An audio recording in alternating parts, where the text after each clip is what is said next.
សួស្តីពុកម៉ែបងប្អូនប្រិយមិត្តជាទីគោរពសូមស្វាគមន៍មកកាន់ Channel ឆ្នោតមានលៀបមួយរបស់ Admin ថ្ងៃនេះ Admin មានលេខតម្រុយល្អៗរបស់ឆ្នោតយួនសម្រាប់យកមកចែកជូនពុកម៉ែបងប្អូននៅថ្ងៃទី14 ខែ 12 ឆ្នាំ 2025 នេះ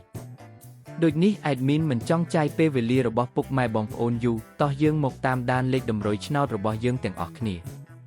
សម្រាប់លេខតម្រុយ2លេខមានលេខ28លេខ69និងចុងក្រោយលេខ73សម្រាប់លេខតម្រុយអូស2លេខមានលេខតម្រុយទី1អូស20និងលេខតម្រុយចុងក្រោយអូស60សម្រាប់លេខតម្រុយ3លេខមាន243គុណនិង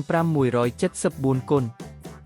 សម្រាប់លេខតម្រុយថ្ងៃនេះ Admin សូមជូនពរឲ្យពុកម៉ែបងប្អូននិងប្រិយមិត្តទាំងឡាយជួបតែសំណាងល្អទាំងអស់គ្នាហេងមានលាភមានជ័យ